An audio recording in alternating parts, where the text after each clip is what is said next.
নমস্কার, NASA info Bangla চ্যানেলে আজকে রবিবারীয় পর্বে আপনাদের স্বাগত জানাই। আমি নির্মল বিশ্বাস। আজকে কয়েকটা খবরের বিষয় নিয়ে আলোচনা করব।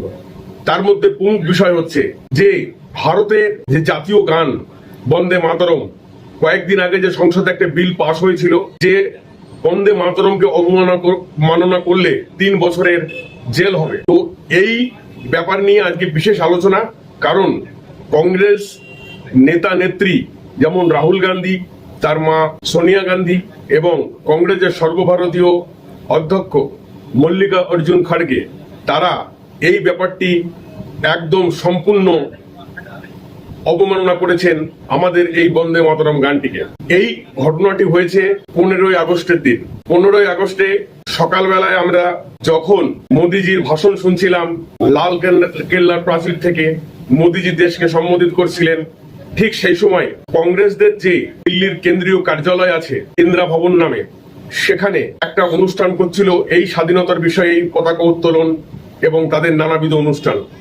সেখানে বন্দে মাতরম গানটি চালানো হয় এবং এখনকার যে নিয়ম অনুসারে বন্দে মাতরম গানটি সম্পূর্ণ চালাতে হয়, আগে যেমন 1টি প্যারা বা 2টি প্যারা চালানো হতো, এখন কিন্তু সম্পূর্ণ 6টি প্যারাই চালানো হবে এবং এর জন্য প্রায় সময় লেগে যায় 190 সেকেন্ড।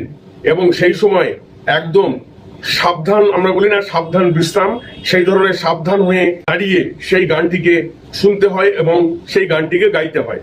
এই হচ্ছে মোটামুটি একটা নিয়ম, এবং এই নিয়ম যারা পালন করবে না তাদের ক্ষেত্রে এবং গানটিকে অবমাননা করবেন তাদের ক্ষেত্রে কিন্তু শাস্তির প্রাবধান করা হয়েছে এইবার কয়েকদিন আগে যে বিলটি পাশ হলো বন্দে মাতরম নিয়ে, সেই বিলটিতে। তো এই বিল নিয়ে তো কংগ্রেসের আগে থেকে আপত্তি ছিলই, কারণ এই মেন যে আপত্তি সেটা হচ্ছে মুসলিম সমাজের। মুসলমানরা তারা কোনোরকম ভাবে বন্দে মাতরমের সম্পূর্ণ গানটি গাইতে চায় না, কারণ সেখানে আমাদের ভারত মাতাকে দেবী দুর্গা এবং অন্যান্য দেবদেবীর সঙ্গে তুলনা করা হয়েছে। সেই জিনিসটা তারা কখনো তাদের মুখে উচ্চারণ করতে চায় না। তাই মুসলিম লীগ বা মুসলমানদের ভোটের ব্যাংকের জন্য, মুসলমানদের ভোট পাওয়ার আশায় কংগ্রেস পার্টির লোকেরা আজকে থেকে নয়, অনেক আগে থেকেই তারা এই গানটিকে সম্পূর্ণভাবে যাতে সম্পূর্ণ না গাওয়া হয়, অল্প একটু 1টা প্যারা বা 2টো প্যারা গাওয়া হয়, সেই ব্যাপার নিয়ে তারা বিভিন্ন ধরনের আন্দোলন এবং কথাবার্তা চালিয়ে গেছে এর আগেই। কিন্তু 15ই আগস্টের দিন কি ঘটনা হয়েছে সেটা একটু আপনারা মন দিয়ে শুনুন। যখন এই গানটি চলছিল, কারণ রাহুল গান্ধী, সোনিয়া গান্ধী এদের মনেই ছিল না যে এই নিয়ে একটা আইন পাশ হয়ে গেছে যে 3 মিনিট মানে 3 মিনিট ধরে দাঁড়িয়ে থেকে এই গানটিকে শুনতে হবে এবং তাকে যথাযথ সম্মান করতে হবে। তাই এই সিচুয়েশনে দাঁড়িয়ে এই গানটি যখন গাওয়া চলছিল, মানে এক ধরনের ক্যাসেটে চলছিল মাইকে, তখন তারা নিজেদের মধ্যে কথোপকথন করতে ব্যস্ত হয়ে যায়। মল্লিকার্জুন খাড়গের সাথে কথা বলছে সোনিয়া গান্ধী, রাহুল গান্ধী এদিক ওদিক তাকাচ্ছে, কাউকে কোনো কিছু নির্দেশ দিচ্ছে। এই ধরনের অবস্থায় ভিডিওগুলো সবার সামনে চলে এসেছে। এই নিয়ে দেশে উত্তালের সৃষ্টি হয়েছে এবং বিজেপির পক্ষ থেকে এদের সম্পূর্ণ ভর্ৎসনা করা হয়েছে এবং এদের বিরুদ্ধে যাদের কোনো আইন অনুযায়ী ব্যবস্থা নেওয়া যায় সেই কথা বিজেপির তরফ থেকে বলা হয়েছে বিভিন্ন জায়গায়। কারণ বন্দে মাতরমের অবমাননা আমরা কোন রকম ভাবে সহ্য করব না দেশবাসী, এটা হচ্ছে বিজেপির বক্তব্য।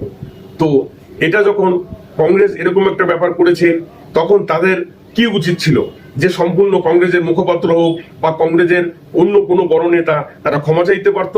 তারা এটাকে অন্যভাবে নাটকীয় ভঙ্গিতে সুন্দরভাবে মিথ্যা কথা বলে চালিয়ে দেওয়ার চেষ্টা করেছে। সেটা হচ্ছে তারা বলতে চাইছিল যে তখন যে সোনিয়া গান্ধী কথা বলছিল, সোনিয়া গান্ধী চেয়ার চাচ্ছিল যে মল্লিকার্জুন খাড়গে বয়স্ক মানুষ, তিনি যাতে চেয়ারে বসতে পারেন। কিন্তু এই মল্লিকার্জুন খাড়গে 2-4 দিন আগেই সংসদে দাঁড়িয়ে 40 মিনিট ধরে ভাষণ দিয়েছেন এবং তিনি অন্যান্য জায়গায় ভাষণ দিয়েছেন এবং তার আগে থেকেও দেখা গেছে তাকে অন্তত 1-1.5 ঘন্টা ধরে দাঁড়িয়ে থেকেই যে এই অনুষ্ঠানের যে একটা ব্যবস্থা করা তার তদারকি তিনি দাঁড়িয়ে করছিলেন। তাহলে এটা সম্পূর্ণ মিথ্যে কথা। এবং এই ব্যাপারে এই উক্তিটি করেছে কংগ্রেস নেতা জয়রাম রমেশ। তো এদের তো আপনারা সবাই ভালো করে চিনেই নিলেন। আপনারা অবশ্যই মন্তব্য করে যাবেন যে এই বন্দে মাতরমের গানটির অবমাননা আমরা সহ্য করব কিনা, এবং এই বিষয়ে আপনাদের মূল্যবান মতামত অবশ্যই রেখে যাবেন।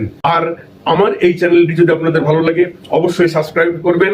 জয় হিন্দ, বন্দে মাতরম। আর বেল আইকনটি কিন্তু টিপে দিতে ভুলবেন না। ধন্যবাদ।